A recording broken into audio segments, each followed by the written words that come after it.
नमस्कार दोस्तों, गुप्त नवरात्रि में पूजा कैसे करें?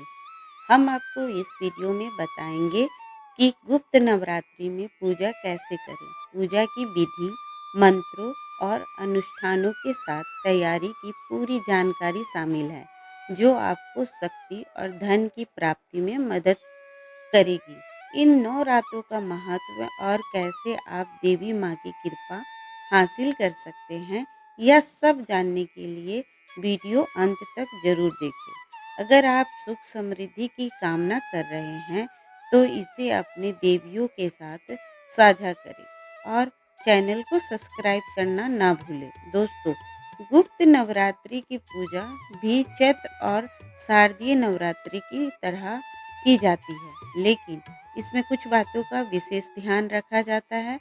जैसे नवरात्रि शुरू होने से पहले घर की अच्छी साफ सफाई कर लें, पूजा के लिए सभी सामान एकत्रित कर लें, जैसे कलश, मिट्टी, जौ, गंगाजल, आम के पत्ते, नारियल, लाल कलावा, दीपक, घी, दूध, धूप, अगरबत्ती, फूल, कुमकुम, सिंदूर, फल, मिठाई, चुंदरी, सभी सामान रख ले। शुभ मुहूर्त में कलश स्थापना की तैयारी करें। कलश स्थापना यानी घट स्थापना के लिए सुबह जल्दी उठकर स्नान करें, स्वच्छ वस्त्र धारण करें, पूजा स्थान को साफ करें, चौकी पर लाल कपड़ा या पीला कपड़ा बिछाएं, कलश को गंगा जल से भरें, उनके मुख पर आम के पत्ते लगाएं और ऊपर नारियल रखें। कलश को लाल कपड़े से लपेट कर कलावा से बांध दें। मिट्टी के बर्तन में जौ बोएं और उसके पास कलश स्थापित कर दें। ध्यान दें, गुप्त नवरात्रि में जौ बोने की परंपरा नहीं है, जबकि कुछ स्थानों पर बोया जाता है। आप अपनी परंपरा के अनुसार इसे कर सकते हैं। शुभ मुहूर्त में कलश स्थापना करें। आषाढ़ गुप्त नवरात्रि के लिए पूजा विधि इस प्रकार से है। कलश स्थापना के बाद देसी घी का दीपक जलाएं, माँ दुर्गा की प्रतिमा या तस्वीर स्थापित करें और उन्हें लाल रंग के वस्त्र और श्रृंगार के सामान से सजाएं। गुल्लड़ के फूलों की माला अर्पित करें, पंचामृत, नारियल, चुंदरी, फल और मिठाई का भोग लगाएं।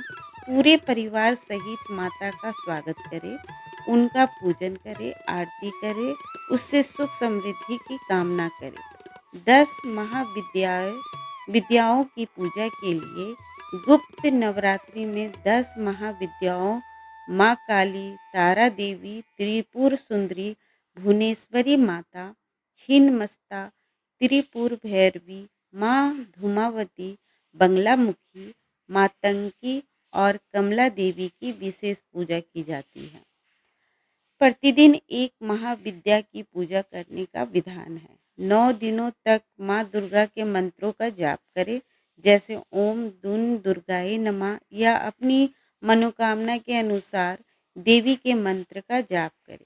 प्रतिदिन दुर्गा सप्तशती का पाठ करना बहुत शुभ और कल्याणकारी माना जाता है। यदि संभव हो तो घर के मंदिर में अखंड दीप जलाएं। इससे नकारात्मक ऊर्जा समाप्त होती है और देवी लक्ष्मी की कृपा प्राप्त होती है। गुप्त नवरात्रि के दौरान तामसिक भोजन बिल्कुल ना खाएं। सात्विक भोजन ग्रहण करें। अपनी श्रद्धा के अनुसार 9 दिनों का व्रत रख सकते हैं। व्रत में फलाहार खा सकते हैं। सुबह शाम दोनों समय की आरती अवश्य करें। पूजा में आग, मदार, धूप और तुलसी को ना चढ़ाएं। गुप्त नवरात्रि में देवी देवताओं की खंडित प्रतिमा को हटा दें और मंदिर की अच्छी तरह से सफाई करके पूजा करें। गुप्त नवरात्रि के समय दक्षिण दिशा में यात्रा करने से बचना चाहिए। यह नवरात्रि विशेष रूप से गुप्त मनोकामना की पूर्ति के लिए की जाती है। यह सामान्य पूजा विधि दोस्तों, यदि आप किसी विशेष मनोकामना के लिए पूजा करना चाहते हैं तो किसी जानकार पंडित या गुरु से सलाह अवश्य लें। दोस्तों, वीडियो लाइक से सब्सक्राइब करें।